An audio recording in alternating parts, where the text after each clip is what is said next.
di sini melihat urf yang berlaku di masyarakat. Kita ulangi ya. Kalau orang melakukan safar di jarak 80 ke atas, pastikan dia musafir. Kalau dia melakukan perjalanan kurang dari 80, apakah safar ataukah tidak, kembali kepada urf yang berlaku di masyarakat. Sehingga menurut urf yang berlaku di masyarakat, orang Jakarta atau yang bahkan rumahnya Bogor, kemudian dia ikut di daurah ini di daerah puncak, itu masuk safar atau tidak menurut urufnya masyarakat? Safar. Kalau urufnya di sini jelas safar Pak Ustadz, jamak qashar semua. Nah, yang seperti ini kembali kepada seperti apa masyarakat memahaminya. Karena safar ini termasuk istilah syar'i, namun di situ tidak ada batasan syariat, sehingga dikembalikan kepada urf. Istilah syariat yang tidak ada batasannya dikembalikan kepada urf yang berlaku di masyarakat. Berlakulah kaidah al-'adah muhakkamah. Apa yang menjadi kebiasaan dan tradisi masyarakat, itu yang menjadi acuan hukum. Demikian pula ketika orang Bogor kerja di Jakarta, atau orang Jakarta datang ke Bogor, apakah itu safar ataukah tidak, kembali kepada urf. Kami ada di Sleman. Kalau ke Muntilan, Muntilan itu sudah masuk Jawa Tengah, Sleman masuk DIY, itu beda provinsi. Walaupun jaraknya hanya, kalau yang di perbatasan ya pendek banget ya. Kalau di tempat saya kurang lebih hanya 30 kilo. Tapi urufnya masyarakat di situ ini sudah termasuk safar. Sehingga orang Sleman kalau ke Magelang itu masuk kategori musafir. Walaupun jaraknya cuma 30 kilo. Karena sudah menjadi uruf masyarakat Jogja kalau ke Magelang safar. Tapi yang berbeda begini, orang Jogja kalau ke Prambanan Klaten, sama-sama Jawa Tengah. Klaten itu berarti sebelah timurnya Jogja. Orang Jogja kalau ke Prambanan Klaten itu bukan safar. Karena urufnya seperti itu. Maka untuk bisa mengukur apakah ini safar atau tidak, kembali kepada uruf yang berlaku di masyarakat. Wallahu a'lam. Ada tambahan Ustaz?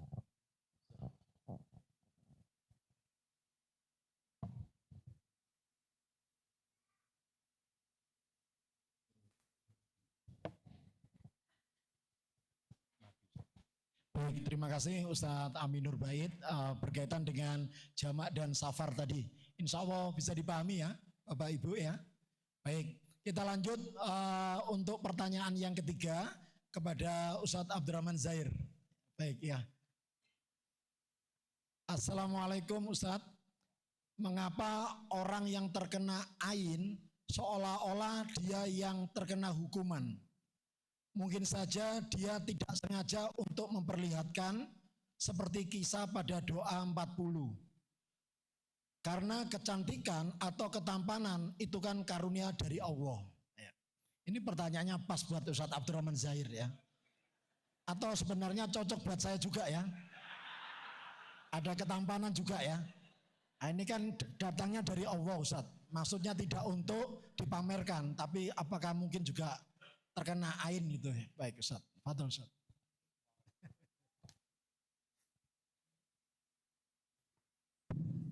Nabi SAW mengatakan, "Lau kana syai'un sabaqal qadara la sabaqatul ain."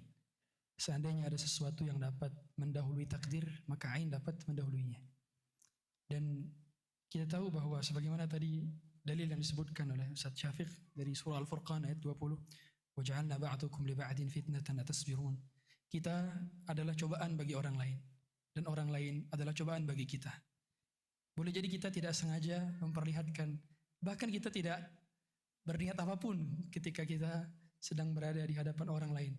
Tapi demikianlah ada mata jahat atau mata ain yang memang dahulu di zaman sahabat pun ada yang pingsan dikarenakan ada seorang sahabat yang melihat bagaimana putihnya kulit sahabat lainnya dan akhirnya yang terlihat itu pingsan. Karena lupa membaca kalimat-kalimat semacam Masya Allah atau Barakallah atau Allah Mubarak. Itulah mengapa pada saat kita melihat hal-hal yang menakjubkan, kita melihat kemewahan, kita melihat hal-hal yang kita wow, maka pertama kali yang kita ucapkan haruslah kalimat-kalimat yang memuji Allah Subhanahu wa taala. bisa ucapannya Masya Allah atau Allahumma barik atau Masya Allah tabarakallah, hari ini kita dengar sering. Dan itu cara pencegahan kita kepada orang yang kita lihat wow. Tapi bagaimana kalau kita sebagai objeknya? Barangkali yang bertanya terlampau tampan atau terlampau cantik. Ya kurang lebih seperti saya, Ustaz. Iya, saya percaya. Maka tameng bentengnya adalah dengan zikir pagi dan petang. Kita tahu disyariatkan zikir pagi petang. Bahkan para ulama mengatakan yu'addu lidzakirin Allah katsiran wa dzakirat, sebagai orang yang berzikir banyak kepada Allah dan juga dari kalangan laki-laki dan perempuan adalah dengan mendawamkan zikir pagi dan petang. Dia adalah benteng kita dari pagi sampai petang dengan zikir pagi, dari petang sampai pagi dengan zikir petang. Maka tameng itu sejatinya ada pada zikir kita. Dan kalaupun misalkan kita terkena demikian, maka bersabar. Karena kita tahu semua penyakit sejatinya itu pun atas kehendak daripada Allah Subhanahu wa taala. Bersabar sebagaimana Nabi sallallahu alaihi wasallam menyuruh kita bersabar dan juga berharap pahala, sebagaimana Nabi sallallahu alaihi wasallam bila Nabi mendatangi adanya keluarga, adanya seorang yang kehilangan salah seorang dari keluarga yang meninggal dunia, maka Nabi mengatakan untuk bersabar dan berharap pahala, wal tahtasib. Dan itulah kita bersabar dan berharap pahala atas setiap ujian yang boleh jadi tanpa kehendak daripada kita dan tanpa kehendak daripada orang. Karena seringkali orang yang punya potensi ain pun tidak sadar kalau dia punya ain. Sebagaimana sahabat yang tidak sengaja melihat ketakjuban badan atau kulit daripada sahabat lainnya, dirinya tidak tahu bahwa dirinya ada mata ain. Kita pun tidak tahu apakah di antara ratusan orang atau ribuan orang di sini ada yang punya potensi mata jahat, kita tidak tahu.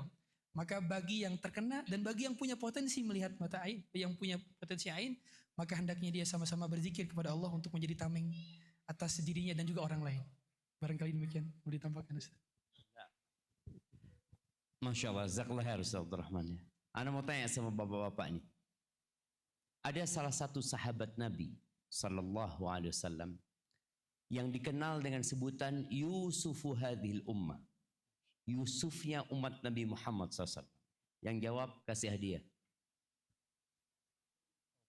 Tuh, ada yang angkat tangan. Ya, yang Pak sebelah sana Teguh dulu angkat dibantu. tangan. Ya, jangan diturunin makanya kalau angkat tangan tuh biar tahu panitianya. Ya, berdiri mungkin yang sebelah situ. Nah.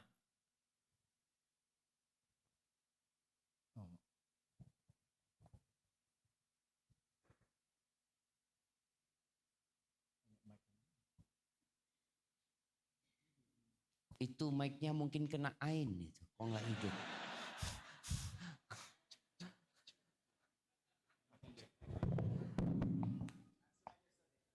Ada, bentar. Ah itu sudah, ya silakan. Bismillah. Jarir, Ustaz.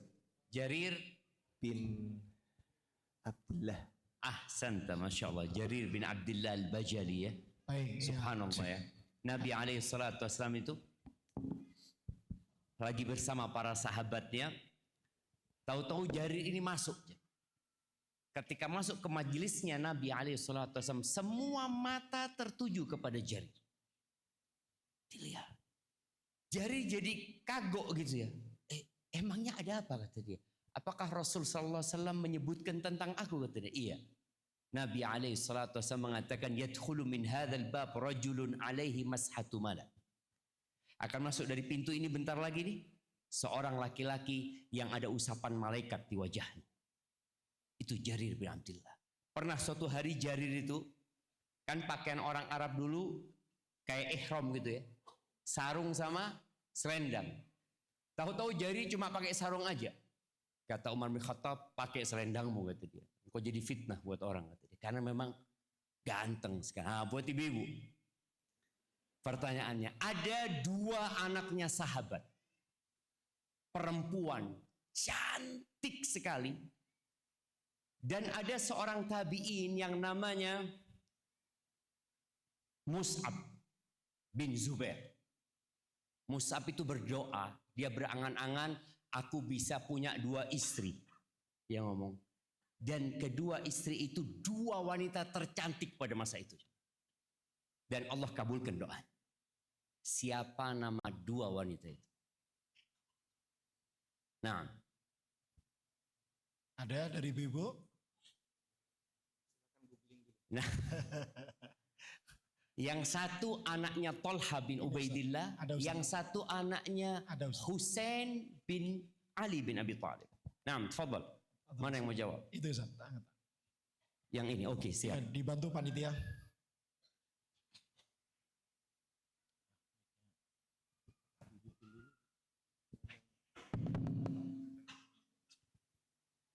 Dia bagian son. Belum hidup. Coba. Dah. Nah, Bismillah. Yang pertama Aisyah bin Tolha, Ustadz. Terus yang kedua Sukaina bin bin Husain. binti Husain.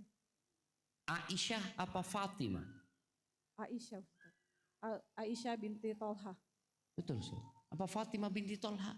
Fatimah kayaknya. Atau nanti anak yang salah mungkin dilihat. Tapi yang jelas satunya anaknya Tolha dan satunya anaknya Husain. Dan dua-duanya cantik.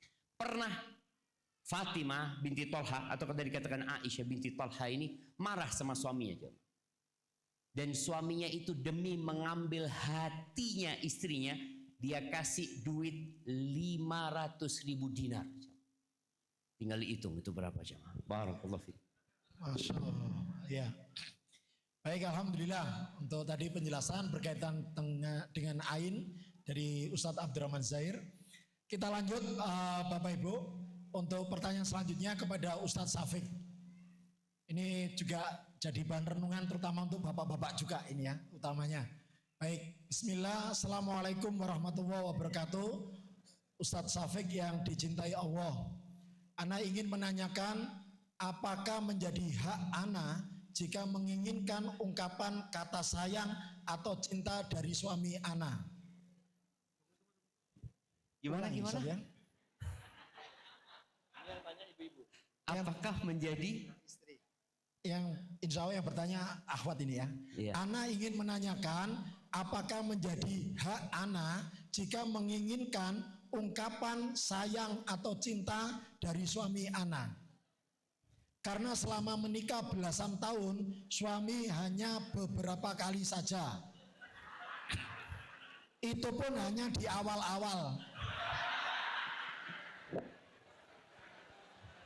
Baru nikah kayaknya. Saudara. nah Sekarang ini hanya pada anak-anak saja beliau katakan sayang dan cinta.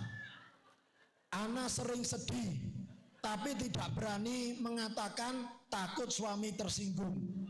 Padahal suami adalah ayah dan suami yang baik, perhatian, lembut juga.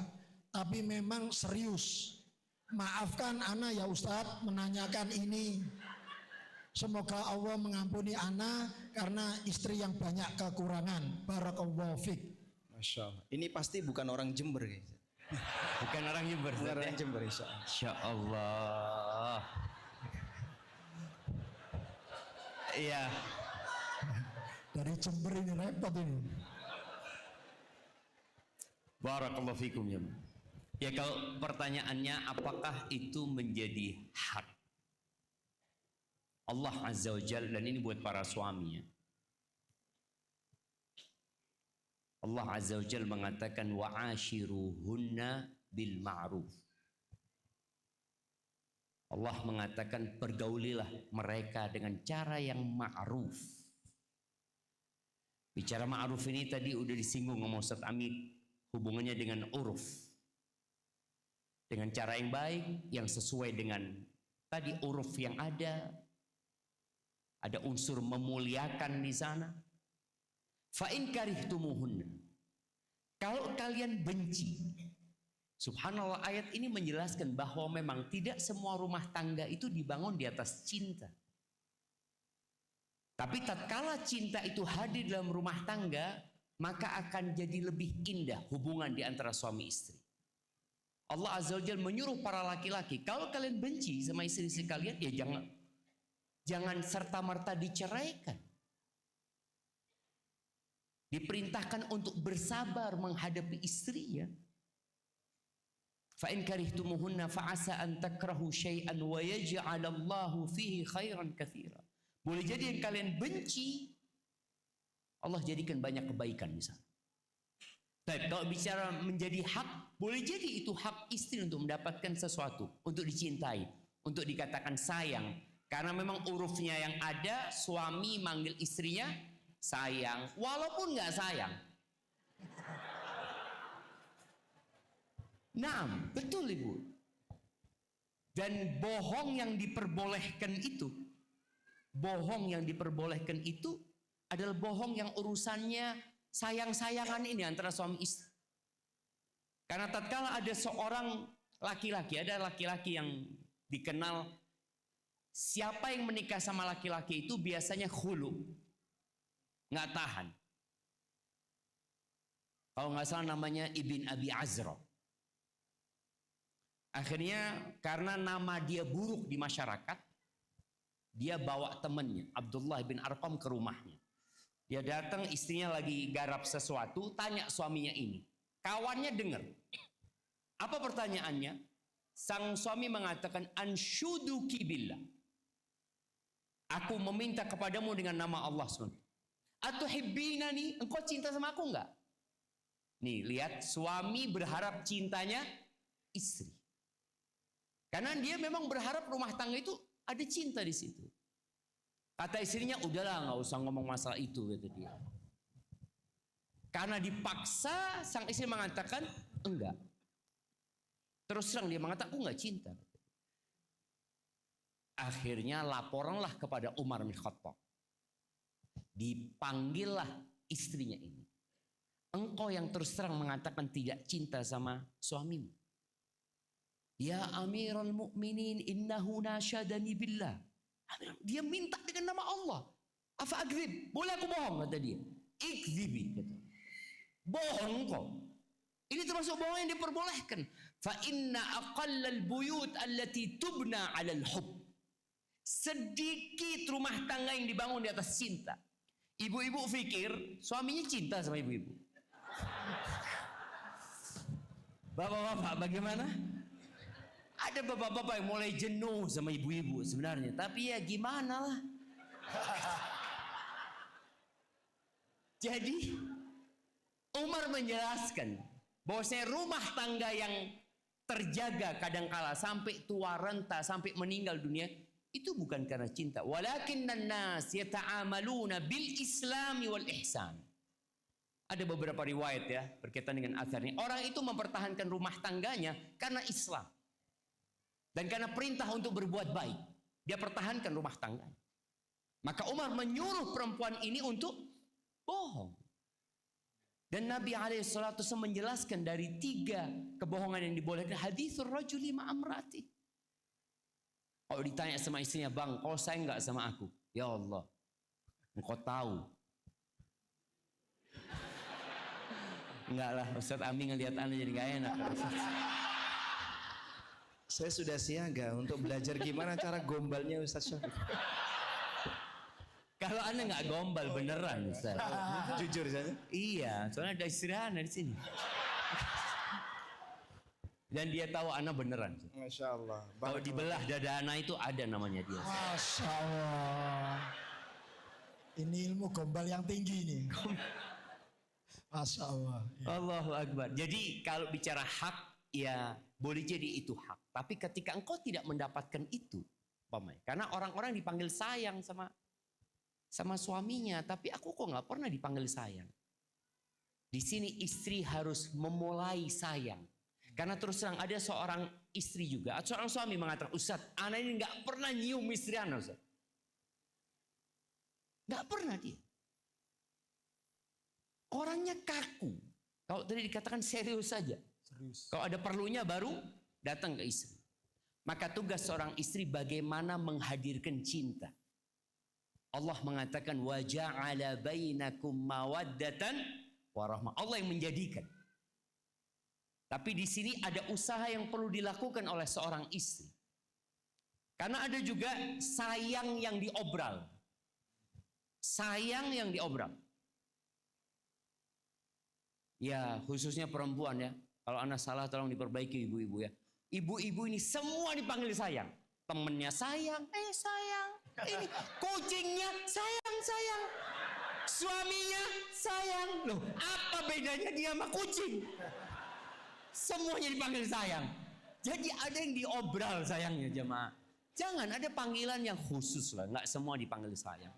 Maka buat sang istri ketika tidak mendapatkan sayang yang dia harapkan, maka sabar. Kemudian dia berusaha untuk memanggil suaminya dengan sayang ya. Dan ada istri seorang ustaz. Tapi yang jelas bukan yang di sini, Ustaz, bukan. Ustaz. Jadi sampai istrinya ngomong, "Ana ini, Ustaz, nggak pernah dapat apa emoticon, apa gambar itu?" Iya, love itu nggak pernah, Ustaz. Nggak pernah dapat itu, berharap nih, ini buat bapak-bapak ya. Kadang-kadang istri kita berharap, cuma tinggal pencet tuh. Nggak pernah dapat dia ngomong, "Anak mau ya sabarlah." Tapi sebelum nikah Ustaz, waktu dia ngelamar, Allahu Akbar. Satu halaman Ustaz. Itu love. Love yang dirakit-rakit gitu, seperti itu. Ada love yang pakai truk. Tapi setelah menikah hilang. Jadi ingat bapak-bapak ya. Rasul sallallahu alaihi wasallam ketika ditanya tentang cinta, beliau terus terang. Ketika ditanya siapa ya Rasul orang yang paling kau cintai? Aisyah. Beliau terus terang nggak apa-apa. Kemudian ketika beliau selalu berbuat baik sama Khadijah yang sudah meninggal dunia, beliau mengatakan inni ruziqtu hubbaha. Aku tuh dikasih rizki sama Allah, cinta sama dia. Ini menunjukkan bahwa cinta itu juga karunia ilahi. Makanya kenapa dari semua perempuan yang ada, antum kok menikah sama perempuan itu? Antum gak tahu, anak seneng sama dia. Sahibnya tanya, apa yang membuat antum seneng? Karena anak punya paman itu nikah dengan seorang perempuan yang semua kakaknya gak setuju. Kok mau sih sama dia? Gak tahu, aku ngelihat senyumnya dia seneng sudah. Itu ada rizki dari Allah Subhanahu Wa Taala. Maka buat sang penanya tadi, ketika suamimu tidak memberikan itu, ya udah alhamdulillah, engkau lihat bagaimana perhatian dia. Ada suami-suami yang tidak mengungkapkan cintanya dengan kata-kata, tapi dengan perbuatan. Dan memang dia banyak suami yang tidak pandai mengungkapkan cinta, tapi tanggung jawabnya dia, kebaikannya dia, boleh jadi itu cinta dia yang mungkin dia tidak ungkapkan dengan lisan, tapi dengan perbuatan. Jadi berbaik sangka sama suaminya. Dan buat ibu-ibu, jangan menjadikan TikTok, Instagram itu standar keharmonisan dari rumah tangga. Soalnya ada suami yang capek. Ustaz, Anda dapat kiriman ini lagi, Ustaz. Kiriman ini lagi. Jadi sang istri ingin suaminya seperti yang di TikTok. Makanya kalau kita lihat beberapa konten video ya, perempuan yang ingin dikasih bunga, karena nggak pernah dikasih bunga sama suaminya, akhirnya dia bikin konten, dia yang beli bunga. Dia kasihkan kepada suaminya, "Bang, gua kasihkan kepada aku." Dia cuma mau bikin konten aja, Mak. Ingat, itu kebohongan semuanya. Maka tolong jangan melihat rumah tangganya orang lain. Ibu ini alhamdulillah rumah tanggamu baik-baik saja. Suamimu bertanggung jawab, ya, anak-anak juga baik-baik. Semoga dengan itu Allah tumbuhkan cinta dan kasih sayang di antara kalian berdua insyaallah. Barakallahu fiik. Mungkin ada tambahan Ustaz? Takut ada tambahan. Iya, saya Masya Allah. Deg-degan ini. Mana yang lebih diprioritaskan? Mengungkapkan rasa cinta atau bertahan dalam kesetiaan, Ustaz? Ada sih. Tolong diulangi, Pak Dodi. Berat ini. Coba diulangi. Bismillah. Jadi mungkin yang bertanya tadi, beliau sedang memberi pesan untuk suaminya tapi melalui Ustaz Syafiq. Boleh jadi suaminya nggak hadir. Oh, suaminya nggak hadir. Makanya kalau hadir insya Allah. Angkat tangan ya. Ya, coba angkat tangan, kasih hadiah yang angkat tangan. Siapa yang suaminya kayak gitu? Yang ditakutkan Zat sama istrinya nggak sayang-sayang, sama istri orang sayang-sayang. Wah. Berat. Enggak Ustaz. Jadi dia mungkin nggak pandai untuk menyampaikan ungkapan sayang, tapi dia setia dengan tunggal. Setia dengan tunggal. Waduh. Ustaz Abdurrahman yang jawab kayaknya Ustaz.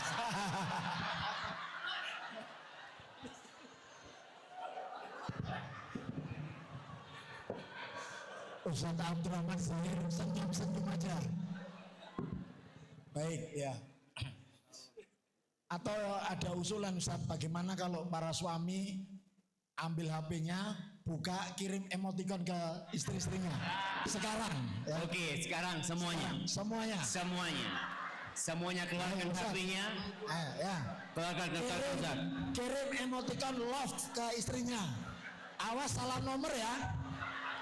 Silakan buka HP-nya, berikan kata-kata terindah, sertakan emoticon.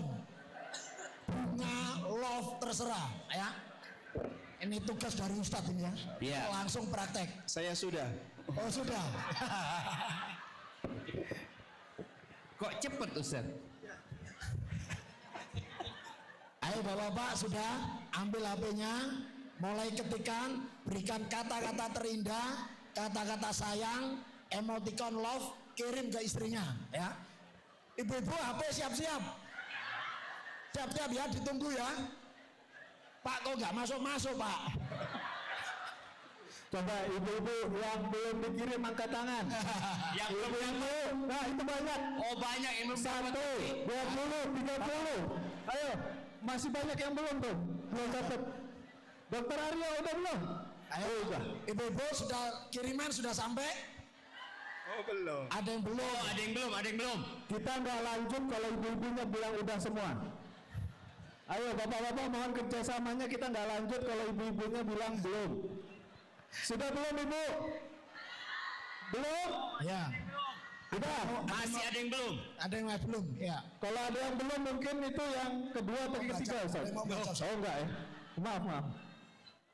Mungkin ada yang mau membaca salah satu, dapat hadiah. Oke siap, ibu-ibu yang mau baca itu. Itu. Kasih mic. Baik. Nah. Kasih mic. Angkat tangan ibu yang di depan ini. Ya. Sebutkan nama suaminya. Silakan dibaca apa kata-kata terindah dari suaminya. Ustadz, Silakan. ini suami saya nanya, pencet yang mana? Coba diulangi Bu. Pencet yang mana? Katanya. Pencet yang mana? Jadi suaminya tanya pencet yang mana? Loh lihat Zat. Gak tahu dia pencet yang mana. Mencet yang mana? Astagfirullah.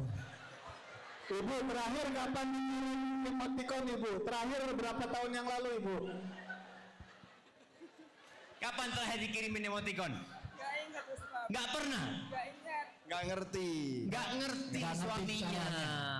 Oke dibantu sama temennya. Tolong suaminya minta tolong sama temennya. Yang mana? Ayo dibantu. Sama temennya.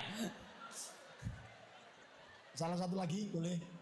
Yang kata-katanya indah. Oke siap. Ibu ini udah dapat hadiah. Kasih hadiah dulu ya. Kasih hadiah ibu ini. Baik. Ini Baik, suaminya yang mana tadi? Angkat tangan suaminya kasih hadiah juga. yang nggak tahu mencet mana tadi. Ini yang kayaknya yang ini bukan? Bukan. Oh musibah katanya. Enggak berarti. Oke. Satu lagi mungkin ibu-ibu yang Iya, yang mau baca. Satu lagi. Yang mau baca kiriman suaminya. Yang kedengarannya kayaknya kata-katanya indah gitu. Silakan, mungkin ada ibu yang berkenan. Coba kita pilih yang kriterianya 60 ke atas. Nah, Oh, Masya Allah. Ada Ustadz. Ini 60 ke atas, Ustaz. Siap. Di depan. Fadhol. Oh, ada, silakan. Sudah pegang mic. Yang pegang mic. Nah, Sudah ditransfer ya. Kata-kata terindah. Tuh, itu udah high level Ustaz. Udah nggak ada yang ngalahin, udah high level. sudah ditransfer. Sudah ditransfer. Enggak. Anak enggak setuju sama kata-kata itu. Itu paling indah itu, Ustaz. Enggak. Jadi pernah anak ketemu dengan dua istri jenderal. Ketika haji, dia ngomong sama Ustaz, terus terang Ustaz. Yang satu bintang 1, yang satu bintang 2. Yang ngomong, Ustaz kasih tahu tuh suami-suami kita. Kalau fulus Ustaz nggak pernah kurang. Ustaz. Tapi perhatian nggak ada. Ustaz. Mereka pikir kita ini cuma butuh fulus. Dia butuh perhatian, kasih sayang. Oke, ibu coba di WA suaminya, mana kata-katanya gitu loh. Bukan fulusnya gitu cuma. Ya memang benar dari Ustaz. Ada suami-suami yang tidak bisa mengungkapkan cinta Ustaz. Seperti itu Ustaz. Nggak bisa gombal. Sekarang itu ada chat GPT. Belajar sama chat GPT. Masya Allah ya. Jadi ini ilmu sekaligus langsung praktek ya. Baik. Ini berarti anak kepingin praktek sekarang. Semua buka handphonenya, minta sama AI kata-kata indah buat istrinya. Minta. Promnya apa Ustaz? Nah, ini yang ahli prom ini. Ahli prom. Coba Ustaz. Buatkan puisi cinta rindu istri. Yo, Dapat nama nggak? istrinya sebutkan. Nama istrinya sebutkan. Nah, Fadol.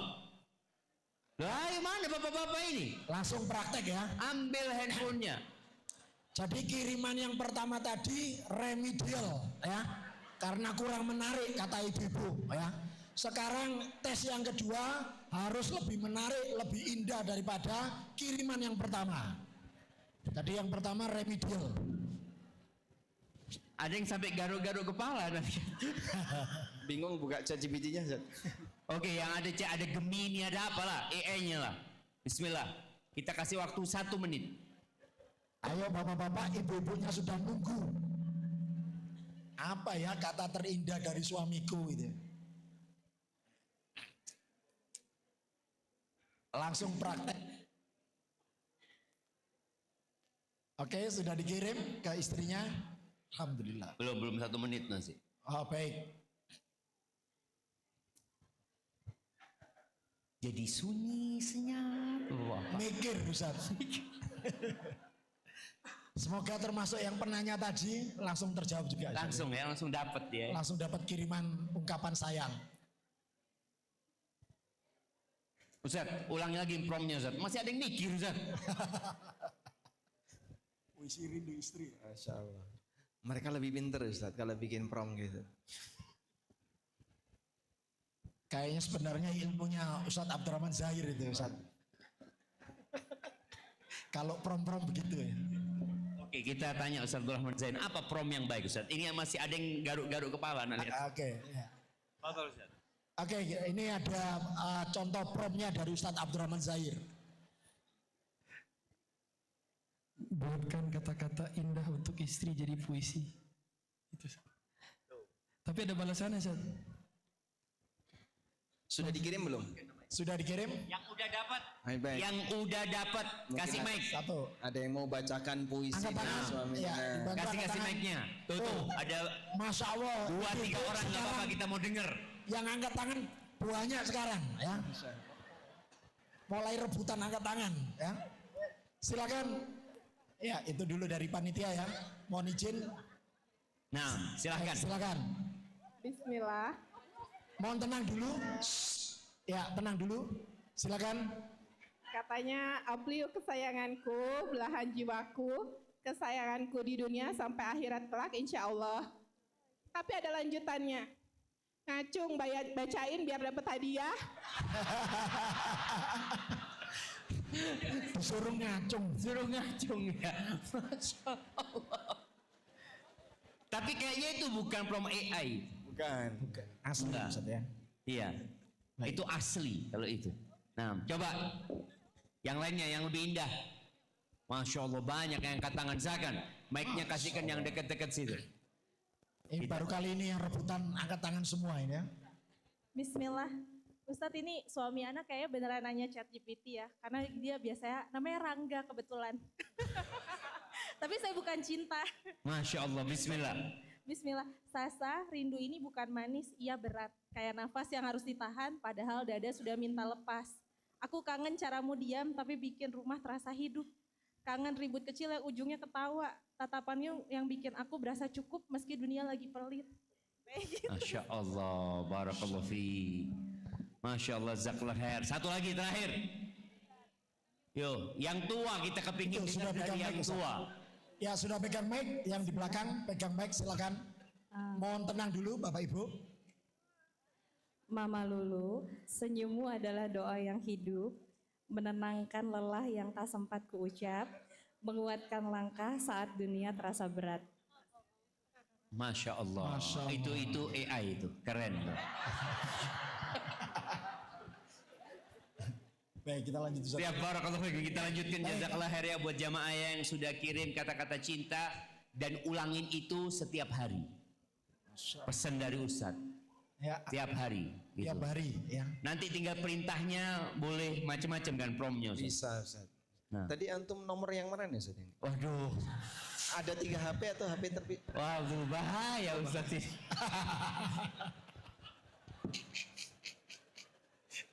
Mesti. Baik ya. Kita lanjut Bapak Ibu, menarik sekali tadi pertanyaan satu orang akhirnya bisa dipraktekkan oleh kita semua ya. Yang selanjutnya kayaknya ini agak serius sedikit Ustaz. Ya, kepada Ustadz Amin Nur Bait. Assalamualaikum. Waalaikumsalam. Pertanyaan terkait dengan riba. Jadi kalau tadi rabi ini riba. Baik. Apa ini? Ana bekerja di salah satu BUMN. Ana sudah bekerja 8 tahun. Kerja Ana di bagian sales yang melibatkan yang mengakibatkan Ana nomaden dan sering mutasi lintas provinsi.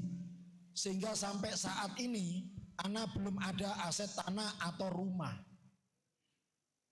Semua keuangan Ana ada di tabungan. Tabungan ini Ana buat prioritas di bank syariah dan banyak mendapat benefit seperti bunga, free lounge di airport dan lain-lain. Apakah fasilitas tambahan dan bunga yang didapat itu adalah riba? Dan bagaimana jika bunga tersebut Ana sedekahkan atau untuk pembayaran zakat? Catatan, status prioritas di bank syariah katanya mudorobah. Fadhol Ustaz. Masya Allah. Mohon izin. Pertama yang perlu kita pahami begini, bahwa pada saat kita menyimpan dana di bank, maka secara regulasi perbankan, dana itu statusnya menjadi properti bank. Sehingga bank punya kebebasan untuk memanfaatkan dana tersebut sesuai yang mereka inginkan tanpa harus minta izin kepada nasabah. Bapak misalnya baru buka rekening baru, kemudian naruh uang di situ, anggaplah 100 juta. Ketika Anda pulang, bank menggunakan uang itu, Anda tidak akan ditelepon sama bank, Pak minta izin ya Pak, uangnya saya pakai. Gak ada ceritanya demikian. Sehingga bank ketika mau pakai ya pakai aja. Dan ketika ada orang mengalihkan kepemilikan kepada orang lain, namun nanti dia bisa mengambil secara utuh yang dijamin keberadaannya, berarti ini statusnya akad utang. Bedanya antara utang dengan wadiah ada pada satu kata, yaitu pindah hak milik. Kalau titip, dia tidak pindah hak milik. Sedangkan utang pindah hak milik. Sementara perbedaan antara utang dengan mudorobah, dengan bagi hasil yang syar'i, ada pada satu kata, yaitu jaminan terhadap resiko. Utang itu dijamin resiko. Sehingga siapa yang menerima utang, maka dia harus menjamin resiko terhadap dana yang dia bawa. Sedangkan mudorobah tidak ada jaminan resiko. Makanya kalau terjadi resiko kerugian, seorang pemodal harus siap menanggung resiko tersebut. Karena itu ada rumus keseimbangan, peluang untung sama dengan resiko rugi. Berdasarkan perbedaan ini, maka saat kita naruh dana kita di bank, itu yang lebih tepat wadiah, utang, ataukah mudorobah. Dengan adanya jaminan, dana itu dijamin oleh lembaga penjamin simpanan, termasuk juga bank bertanggung jawab dalam masalah ini, menunjukkan bahwasanya posisi dana kita bukan dana mudharabah.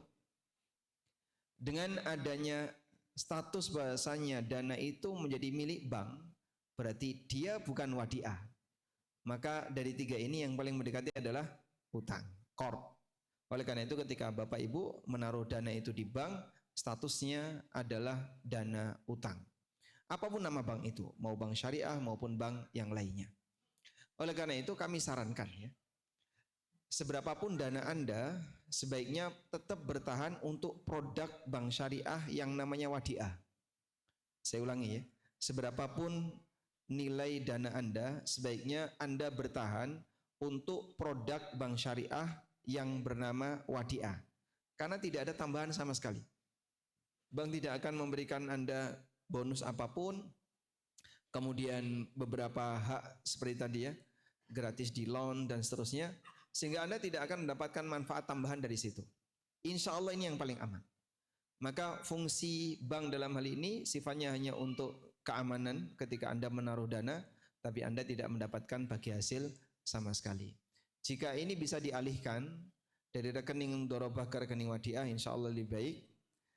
Dengan demikian Anda tidak berada pada akad yang disebut mudharabah, tapi sebenarnya itu lebih dekat kepada utang, tapi ada tambahan. Wallahu a'lam. Nah, yang sudah terlanjur ya, ketika Bapak sudah memposisikan dana itu di rekening mudharabah dan Anda sudah mendapatkan bonus dan seterusnya, berarti posisi ini jika kita sepakat bahwasanya ini adalah akadnya utang, berarti tambahan tadi statusnya riba. Oleh karena itu tanggung jawab Anda sebagai pemegang dana riba.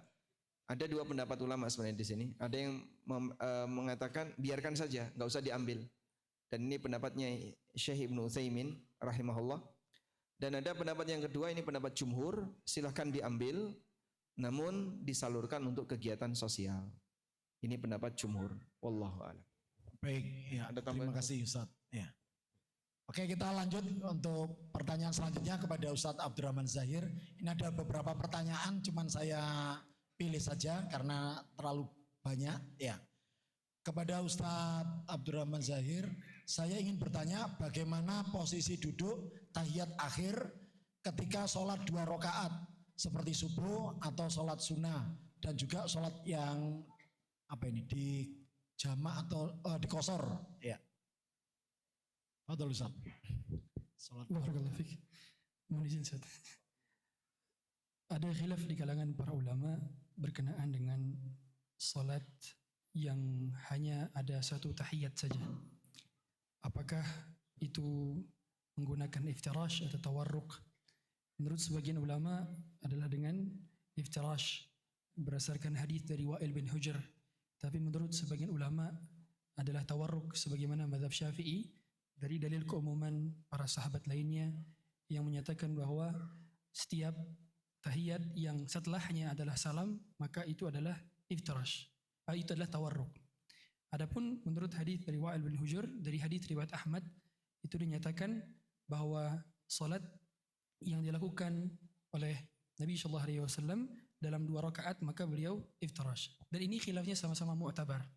Khilafnya sama-sama ditolerir dan dibenarkan oleh para ulama. Akan tapi para imam madhab berpendapat, dalam madhab Imam Ahmad beliau berpendapat bahwa apabila tahiyatnya itu hanya 1 kali maka itu iftirash. Kalau tahiyatnya 2 kali maka yang kedua baru tawarruk. Itu pendapat Imam Ahmad atau pendapat madhab Ahmad bin Hanbal. Sehingga salat witir yang hanya 1 rakaat itu iftirash, bukan tawarruk kalau menurut madhab Imam Ahmad. Tapi menurut madhab Imam Syafi'i duduknya adalah tawarruk. Dan dari dalil keumuman yang sudah dirajihkan oleh para ulama, dan saya tidak merajihkan salah satunya, tetapi ini dalil keumuman yang memang sudah dijelaskan oleh para ulama-ulama kita dari sifat salat Nabi yang telah mereka susun dari berbagai macam mazhab, begitu pula oleh Syekh Albani dan para masyayikh baik kontemporer maupun klasik. Barangkali ada penjelasan lebih lanjut dari Ustaz Ami atau Ustaz Syafiq. Oke, cukup mungkin Ustaz ya. Dari Ustaz Ami tambahan. perbedaan ini sebenarnya sifatnya hanya perbedaan dari sisi afdoliyah, mana yang lebih afdol. Artinya mau iftirash maupun tawarruk, dua-duanya sah. Sehingga satu hal yang barangkali perlu juga dicatat, jangan sampai menimbulkan ketegangan, karena mau iftirash maupun tawarruk sifatnya hanya mana yang lebih afdol menurut pendapat A dan pendapat B, sebagaimana yang tadi sudah disampaikan oleh Ustaz Abdurrahman. Wallahu a'lam. Baik, insya Allah bisa dipahami ya Bapak Ibu. Ada Tambahan Ustaz. satu tambahan ya. Jadi kalau kita sholat berjamaah itu hendaklah memperhatikan jamaah yang di sebelahnya. Jangan sampai karena antum melihat afdolnya tawarruk, akhirnya dudukin kakinya yang di sebelahnya gitu.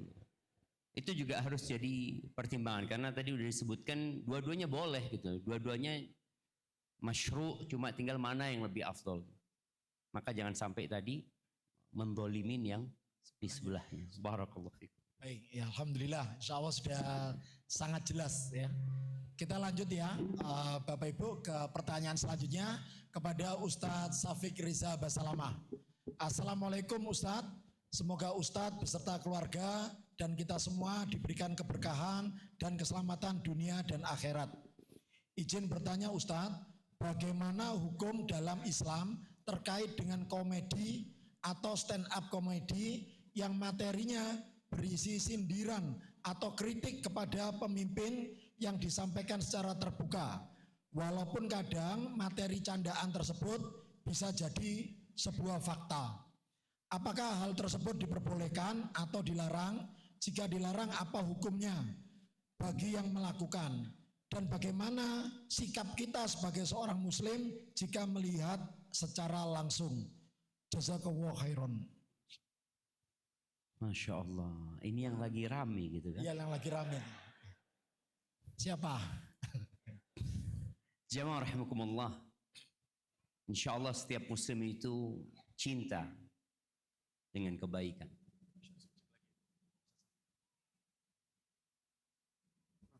Kok Ustadz Syafiq lagi yang ada? Ini Ustadz Syafiq semua. Enggak Ustadz, ini nanti lanjut. Kita ingin negeri ini menjadi baldatun thayyibah ya. Negeri yang makmur, sejahtera dan diampuni oleh Allah Subhanahu wa taala. Dan kita melihat ada banyak hal-hal yang tidak menyenangkan di negeri kita. Kalau bicara kezaliman, ya karena memang banyak manusia-manusia yang mungkin kurang bertakwa kepada Allah Subhanahu wa taala. Rasul sallallahu alaihi wasallam pernah menyampaikan kepada para sahabatnya. Beliau mengatakan satalqauna athar. Sallallahu alaihi wasallam, subhanallah. Seakan-akan beliau menyampaikan apa yang terjadi di negeri kita. Kalian akan mendapatin pilih kasih. Kalian akan mendapati pemimpin-pemimpin yang hanya memikirkan kesenangan diri mereka. Lupa dengan rakyatnya mungkin. Lupa dengan maslahat umum. Yang akhirnya hari ini menimbulkan gejolak mungkin di diri rakyat. Di riwayat lain dikatakan wa umurun tunkirunaha. Karena kan melihat hal-hal yang kalian ingkari gitu. Enggak seharusnya seperti itu. Para sahabat ketika mendengarkan informasi yang disampaikan oleh Rasulullah sallallahu alaihi wasallam, karena ini berkaitan dengan hal yang akan datang, maka mereka mengatakan, "Fama ta'muruna ya Rasulullah?" Perintahmu kepada kami apa? Tatkala peristiwa itu terjadi sama kami. Subhanallah. Beliau alaihissalatu wassalam mengatakan, "A'tuhum haqqahum." Kalian berikan kepada pemimpin kalian hak mereka. Apa haknya pemimpin? Hak ditaati, dipatuhi, hak didoakan, hak diberi nasihat dengan cara yang sesuai, dengan cara yang baik. Ya. Terus yang menjadi masalah bagaimana dengan hak kita? Kan kita nggak dapat hak dari pemimpin tersebut. Karena pemimpin itu memikirkan dirinya, memikirkan keluarganya, kelompoknya. Bahkan kita sering mendengar ada dinasti umpamanya di beberapa daerah. Lalu Nabi SAW mengajarkan kepada para sahabatnya, wasallallahu alladzi lakum. Mintalah hak kalian kepada Allah Azza wa Jalla. Jadi ini sikap seorang muslim. Kalau kita ingin memberikan nasihat, memberikan kritikan, ya ada jalurnya. Salah satu jalurnya ya ketemu dengan orang yang hendak kita kasih nasihat. Karena subhanallah ya, orang itu secara tabiat nggak mau dikasih nasihat di depan orang banyak. Siapa yang mau dikasih nasihat di depan orang banyak? Imam Syafi'i, sekelas Imam Syafi'i, beliau mengatakan kepada orang-orang, ta'ammadni binushika finfiradin. Kau kalau mau ngasih nasihat aku, jangan di depan orang. Ketika aku sendiri kasih aku nasihat. Kenapa? Karena nasihat di depan orang itu yang ada pelecehan, bukan nasihat. Maka mungkin kalau kita melihat materi-materi kritikan kepada pemerintah, ya memang ada banyak hal yang perlu diperbaiki di negeri kita. Tapi mungkin caranya tidak seperti itu. Berkaitan dengan hak kita yang kita tidak dapatkan, kita perlu didik rakyat untuk menjadi orang-orang yang bertakwa kepada Allah Subhanahu wa taala. Kadzalika nuwalli ba'dadh-dhalimina ba'dhan. Begitulah kami jadikan orang-orang yang zalim itu pemimpin buat orang-orang yang zalim karena amalan mereka sendiri. Maka sikap kita kalau ada hal-hal yang perlu kita perbaiki di negeri kita, alhamdulillah sudah ada jalurnya. Alhamdulillah di belakang sana ada Bang Andri. Bang, bisa nanti ngobrol sama Bang Andri. Beliau akan menyampaikan, jadi ada jalurnya jamaah. Soalnya kalau kita menyampaikan di depan umum itu yang ada hanya memprovokasi orang kadang-kala. Negeri tidak tambah baik, yang ada fitnah semakin menjadi-jadi. Mungkin seperti itu. Ada tambahan? Fadhal Ustazana. Barakallahu fikum. Ustazana. Ya, insya Allah penjelasannya sudah cukup jelas. Ya, kita lanjut ke Ustadz Ami Nurbait. Ya, Bismillah, ingin bertanya kepada Ustadz Ami. Saya bekerja di consulting firm sebagai internal support staff, di mana job desk-nya memberikan support terhadap internal perusahaan. Yang menjadi pertanyaan dan menjadi kegelisahan saya akhir-akhir ini, apa hukumnya bekerja di consulting firm? Karena main core bisnis consulting firm ini beragam, mulai dari audit, konsultasi bisnis, konsultasi perpajakan, dan lain-lain. Sehingga kliennya pun beragam, termasuk diantaranya ada dari perbankan atau perusahaan riba. Mohon jawaban dan sarannya. Jazakallahu khairan. Pada prinsipnya ketika kita bekerja di dunia jasa, maka di situ ada dua ketentuan yang tidak boleh dilanggar. Pertama, bentuk jasa yang kita berikan adalah jasa yang mubah. Ya, seperti misalnya jasa security, jasa consulting, jasa coach juga termasuk ya, coaching masuk ya. Dan jasa pendidikan dan jasa-jasa yang lainnya. Yang kedua, syarat yang kedua adalah tidak ada unsur ta'awun dalam dosa dan maksiat. Bisa jadi ada jasa yang mubah, tapi jasa itu digunakan untuk kegiatan maksiat atau mendukung kegiatan maksiat. Misalnya jasa keamanan, jasa security, pada prinsipnya mubah.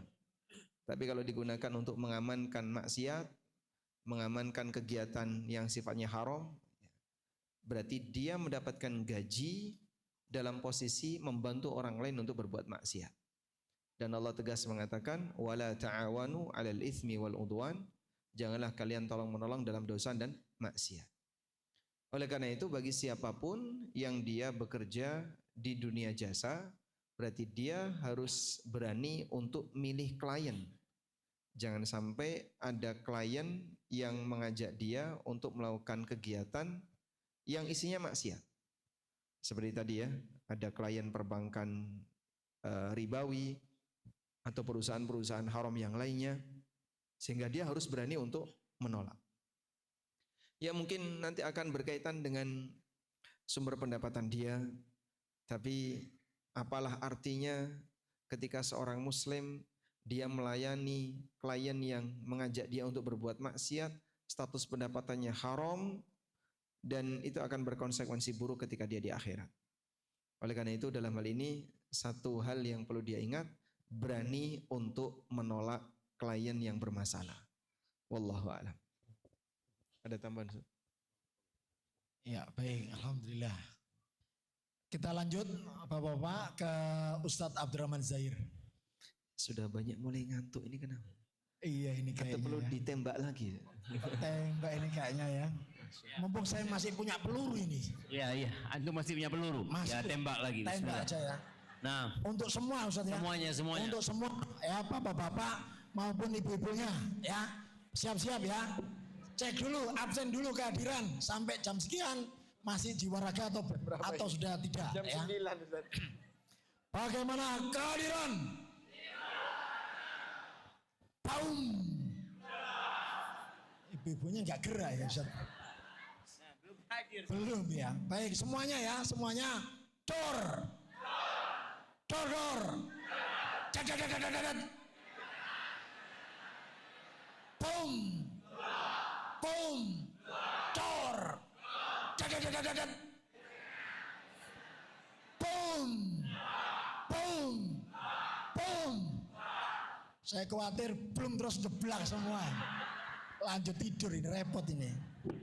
kompetisinya sekarang. Tadi belum. Ini sekarang ada yang kalah kayaknya. Ini ya. Iya. Ah, ini tantangan dari Ustadz ya. Tantangan kelompok A lawan B. Dibantu kamera ke bapak-bapak ya.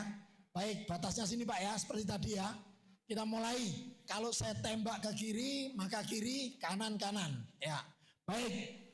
Tor. Mas, agak lemes ini ya. Tor. Paum. Pum. Pum. Dadadadadadad. Dadadadadadad. Codor. Codor. Paum. Paum. Sudah, insya Allah. Jangan lama-lama Pak. Ternyata masih jiwa raga. Masih jiwa raga. Masih jiwa raga. Pemenang ada pemenang. Nggak ada, belum ada. Belum ada. Tidak apa-apa, walaupun matanya sudah merah. Ah, baik ya, Bapak Ibu kita ada waktu 15 menit lagi ya. Jadi insya Allah sampai 21.15 ya. Kita lanjut ya. Masih semangat? Baik ya, kita lanjut ke Ustadz Abdurrahman Zahir. Ustadz, semoga Allah Subhanahu wa taala selalu meridhoi Ustadz, semua keluarga dan semua jamaah yang sedang mengikuti daurah ini. Izin bertanya, ketika kelahiran anak saya yang keempat, qadarullah kami memutuskan untuk melakukan operasi sesar karena kondisi medis yang tidak mendukung. Saat itu kami ditawarkan untuk sekalian operasi steril. Nah ini ya Ustaz. Saya sempat ragu untuk menyanggupi hal tersebut. Namun setelah saya berpikir kembali, setiap kali istri saya mengandung dan lahiran, istri saya menjadi sangat lemah. Dan kelahiran anak yang keempat ini cukup banyak cobaan dari sisi kesehatan istri saya. Sehingga saya memutuskan untuk menerima operasi steril ini. Ustadz, saat ini saya selalu dihantui rasa bersalah. Apakah keputusan saya dulu itu tepat atau saya telah salah melangkah? Mohon nasihatnya dan bagaimana saya harus bertobat.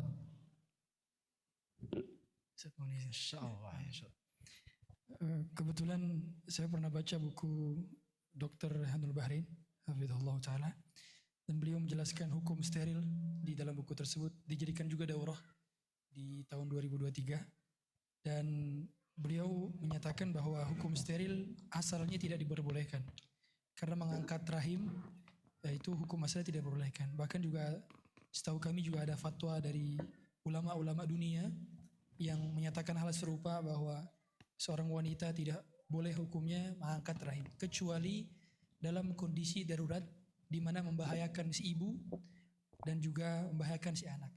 Dan ternyata saya tanya kepada dokter, salah satu dokter objin yang juga mengisi daurah saat itu dari sisi kesehatannya, beliau menyatakan tidak semua dokter itu diizinkan untuk melakukan tindakan steril. Ternyata butuh second opinion dan third opinion, pendapat kedua, pendapat ketiga dari dokter-dokter yang kiranya masih bisa ditanyakan pendapatnya. Dikarenakan proses steril tentu mengakibatkan tidak bisa hamil selama-lamanya lagi karena rahimnya telah diangkat. Dan ini secara medis tentu ada kemudaratan dan secara syar'i pun ada pertimbangannya. Maka kiranya dapat bertanya kepada beberapa pendapat-pendapat lain dari dokter-dokter lain, itu bisa dipertimbangkan karena kembali kepada hukum asal. Tetapi apabila memang darurat itu kaedah dalam fikih ialah membahayakan sampai bisa tahap menambah sakit, membuat sembuh lebih lama atau menyebabkan kematian. Itu kategori darurat. Dan ada kaidah dalam fikih ad-daruratu tubihul mahzurat. Segala hal yang darurat bisa membolehkan yang dilarang. Tapi sesuai dengan kadarnya. Ya, sebagaimana ad-dararu tuzalu biqadariha. Bahwa setiap kemudaratan itu dihilangkan sesuai dengan kadar kemudaratannya. Demikian. Kira-kira ini boleh tambahan dari Ustaz Syafiq, Ustaz Ami. Ada tambahan Ustaz? Operasi steril juga ya? Oke, baik, ya. Kita akan lanjutkan kayak sepertinya satu putaran lagi ya. Satu putaran lagi karena waktu yang terbatas. Baik, ya. Tapi sebelumnya, Ana mau tanya, jamaah ini udah kenal nggak dengan yang kanan kiri? Yang sekarang nih, posisi sekarang nih. Nah, ibu-ibu juga. Karena kalau duduk bareng kayak tadi, ingat yang main abdan itu nggak kenal. Aduh. Nah, coba kenalan dulu sebelum kita putaran terakhir. Oke. Ibu-ibu juga yang belum kenal, kenalan dulu. Nah, kenalan dulu. Loh, Ustaz, banyak yang kenal, Ustaz.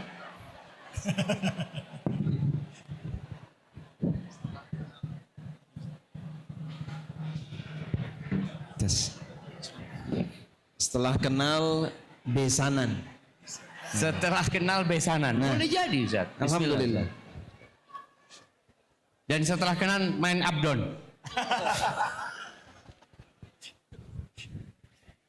Oke. Insya Allah sudah kenal ya. Nambah satu saudara, dua saudara. Ya. Calon besan. Kita lanjut satu putaran. Bapak Ibu. Mohon untuk tenang dan tetap semangat. Kepada Ustadz Syafiq Riza Basalama berkaitan dengan umroh.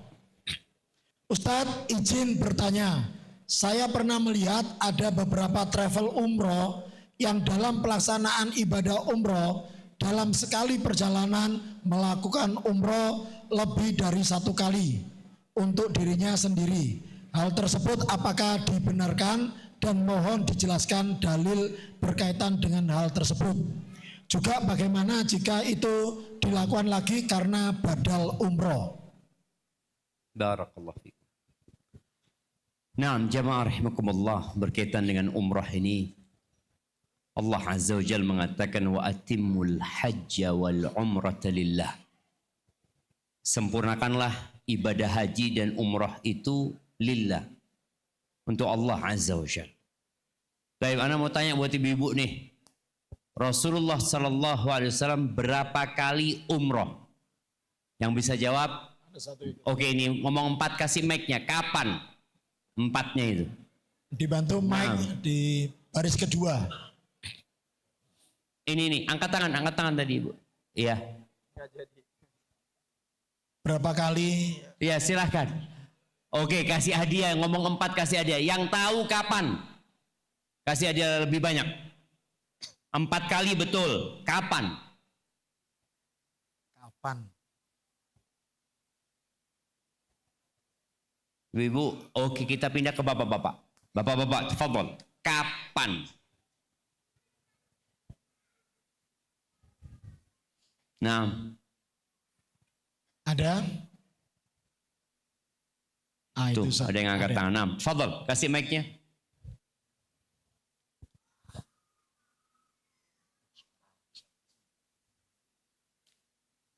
Ya, mic-nya mohon ditutup.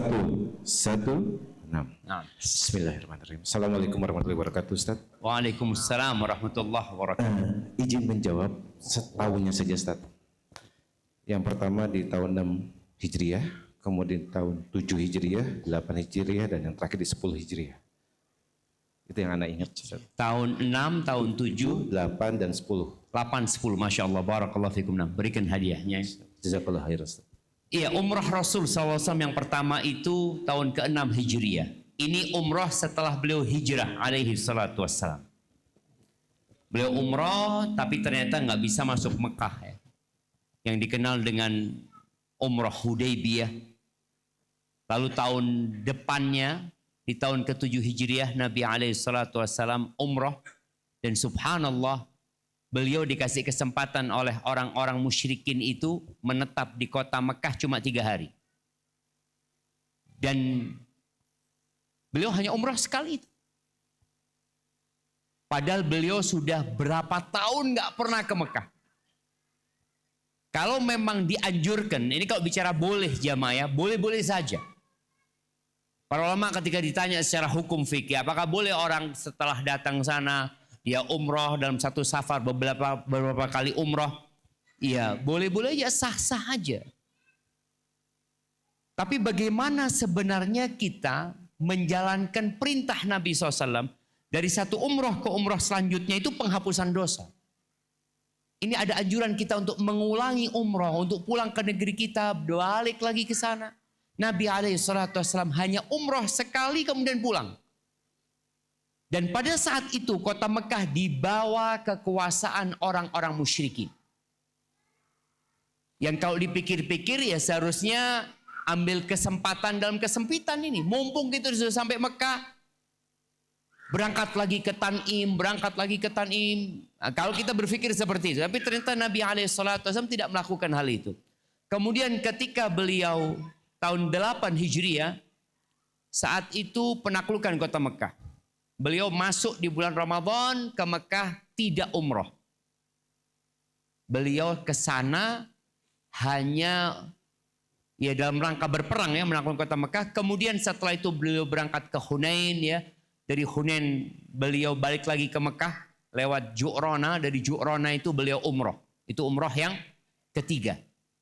Kemudian umroh yang bersama haji beliau alaihi salatu wassalam. Maka kalau kita melihat seperti ini, sepertinya yang lebih afdol itu memang pulang dulu. Nanti balik lagi. Ada sebuah athar dari Anas bin Malik radhiyallahu taala anhu. Anas itu tinggal di Kufah kalau nggak salah. Kadang-kala beliau berangkat dari Kufah menuju ke Mekah. Beliau umroh. Nanti beliau sama di Mekah itu nunggu ketika rambutnya sudah mulai panjang lagi, beliau umroh lagi. Jadi bukan yang sehari ibadah umroh 2-3 kali. Rasul SAW mengatakan as-salawatul khams. Kalau bicara penghapusan dosa, ada penghapusan dosa harian. Salat yang 5 waktu. Ada penghapusan dosa pekanan. Wal jumu'atu ilal jumu'ati. Dari Jumat ke Jumat. Ada penghapusan dosa tahunan. Wa Ramadan ila Ramadan. Ada penghapusan dosa yang insidental. Wal umratu ilal umrati. Kita lihat tuh ada penghapusan dosa harian, Jumatan, tahunan, dan ya ketika ada waktu, ketika ada rizki, dari satu umroh ke umroh selanjutnya itu penghapusan dosa. Jadi tatkala kita umroh umpamanya 2 tahun yang lalu Ramadan ini mau berangkat umroh, itu dosa 2 tahun dihapuskan insya Allah. Tapi kalau bicara hukum fikih, sah-sah saja orang itu dalam satu perjalanan, dia berangkat lagi menuju ke Tan'im ya. Aisyah radhiyallahu taala anha pernah umroh dari Tan'im, tapi Nabi SAW berpesan, pahalamu itu sesuai dengan kelelahan. Artinya beda ketika umroh dari Indonesia, ketika umroh dari Madinah, dan umroh dari Tan'im. Nafkah yang dikeluarkan cuma mungkin 10 real atau 15 real ya. Hadza wallahu a'lam bishawab. Tapi yang jelas ana mendengarkan fatwa beberapa ulama ketika ditanya, boleh aku umroh berulang kali? Ya sah-sah saja, tapi sepertinya Bukan seperti itu pelaksanaan umroh ini. Syekh bin Utsaimin pernah menceritakan ya, ada orang yang ketika sa'i itu rambutnya separuh dipotongnya, karena dia mau umroh lagi gitu. Nanti baru botak, jadi botaknya separuh. Hadza wallahu a'lam bissawab. Fadhal Ustaz, kalau ada tambahan Ustaz. Baik, cek. Baik, ya. Kita lanjut Bapak Ibu ke Ustadz Aminur Bait berkaitan dengan hutang pajak. Siapa Bapak Ibu yang masih punya tanggungan hutang pajak, pajak kendaraan, PBB dan sebagainya? Ya. Apakah hutang pajak termasuk ke dalam kategori hutang yang harus dilunasi? Baik pada pajak kendaraan. Bagaimana jika seorang meninggal tetapi belum sempat membayar pajak tersebut? Ini termasuk saya juga. Masih ketanggungan pajak kendaraan. Masya Allah. Ini live bang. Live ya. Terus saya ngasih jawaban, mau jawaban jujur atau jawaban yang sudah difilter. Tayyib. Kalau bicara apa yang menjadi tanggung jawab manusia untuk dibayarkan, pertama, semua kewajiban yang ditetapkan oleh syariat. Contohnya zakat. Maka orang yang mati sementara dia zakatnya belum genep, wajib untuk dia bayarkan. Yang kedua, semua kewajiban yang timbul disebabkan karena transaksi yang belum selesai, seperti utang atau jual beli yang tidak tunai atau jasa yang belum dibayarkan dan seterusnya. Di luar ini, maka pada asalnya manusia tidak dibebani untuk membayar, tidak dibebani dengan kewajiban apapun. Sehingga ketika seorang muslim berkaitan dengan kewajiban agama untuk urusan harta, dia sudah tunaikan. Dia bayar zakat dengan baik, bahkan terkadang dia lebihkan. Ketika dia berinteraksi dengan orang lain, dia nggak pernah punya utang. Transaksi semuanya beres. Maka sebenarnya dia tidak punya kewajiban untuk menyerahkan hartanya kepada yang lain. Ini kalau kita bicara apa kewajiban seorang muslim terhadap hartanya. Nah selanjutnya kan muncul posisi dia sebagai rakyat di sebuah negara, di warga sebuah negara, yang di situ ada peraturan tersebut. Nah, apakah ini juga wajib untuk dia bayarkan? Memang sebagian ulama berkaitan dengan masalah pajak itu memberikan rincian. Tapi adik-adik sudah pada datang. Sampai di sini aja ya. Nanggung banget jawabannya, kayak botak sebelah. Ya kurang lebih begini ya. Jadi ada pajak yang bentuknya rusum. Rusum itu pajak yang kita bayarkan karena kita mendapatkan manfaat dan layanan. Contohnya peron. Kalau Bapak memasuki terminal kan dulu ada bayar peron. Kalau kita berada di bandara ada pajak bandara dan seterusnya. Ini namanya rusum. Yang kedua ada yang namanya mukus atau maks. Nah maks ini bentuk kezaliman. Bahkan ketika Nabi SAW seusai merajam seorang wanita Ghamidiyah yang berzina, padahal dia berkali-kali disuruh Nabi SAW, kau pulang aja. Tapi dia pengen sucikan aku ya Rasulullah. Sampai akhirnya wanita ini dirajam oleh Nabi SAW. Kemudian beliau mengatakan, laqad tabat taubatan law qusimat ala ahli maksin lakusimat. Dia telah melakukan sebuah taubat. Andaikan taubatnya itu digunakan untuk nutupi dosanya tukang pemungut pajak, akan diampuni. Jadi kira-kira senilai itulah kualitas amalan yang harus dilakukan oleh orang yang mendolimi orang lain dalam masalah harta dengan cara pemaksaan yang legal, dia bisa melakukan sebuah penderitaan, menanggung sebuah penderitaan seperti seorang wanita yang dirajam dalam posisi penuh dengan semangat untuk bertakwa kepada Allah. Nah, sekarang posisi muslim gimana kayak gini? Wallahu a'lam. Kalau Anda bertanya apakah ini menjadi kewajiban utang yang nanti akan berkonsekuensi di akhirat, insya Allah tidak. Tapi apakah ini harus Anda bayarkan? Sebagai warga negara yang baik, orang bijak, melek pajak. Wallahu a'lam. Jadi gimana Ustaz? Jadi tetap bayar. Saya ada tanggungan pajak kendaraan ini Ustaz. Masya Allah. Jadi warga negara yang baik kan Ustaz? Anak-anak lihat Ustaz, Masya Allah, MUI sudah menyampaikan usulannya kepada pemerintah ya berkaitan dengan pajak ini, dan semoga istilah kita pentingnya ya, menyuarakan kepada masyarakat untuk belajar agama, dan bagaimana tadi lewat lembaga-lembaga yang resmi mereka menyuarakan kepada pemerintah, dan semoga ada tindakan nantinya Ustaz. Ya, mudah-mudahan ada perubahan ya. Jadi kita merindukan masa silam kaum muslimin tinggal di negeri muslim dan tidak ada pajak. Dan baru ketika mereka keluar ke daerah non muslim mereka dipajaki, orang non muslim datang ke negeri muslim dipajaki. Nah, jadi sifatnya hanya untuk menyeimbangkan, karena ketika muslim keluar ke negeri non muslim dikasih pajak. Kalau dulu namanya usyur ya, diambil 1/10 untuk para pedagang. Wallahu a'lam. Baik, ini live-nya lanjut saja. Cukup Ustaz ya, karena waktu. Ya, afwan Ustaz. Ya, baik, karena waktu kita sudah selesai untuk sesi tanya jawab ya, Bapak Ibu.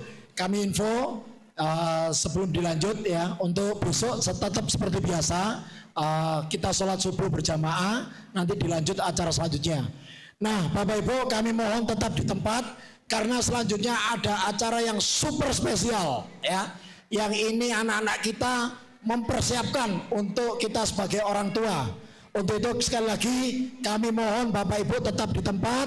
Kita akan lanjut acara tampilan dari putra-putri kita tercinta yang sudah berlatih. Ya, kami sampaikan terima kasih kepada Ustadz. Jazakumullah khairan. Suaranya habis, kita ambil alih. Jazakumullah khairan Ustadz atas jawaban yang disampaikan. Masya Allah sangat bermanfaat sekali. Selanjutnya ini yang ditunggu-tunggu, ada suatu yang spesial yang akan diberikan dari anak-anak, yang mungkin nanti ibu, ayah dan bunda akan cukup surprise karena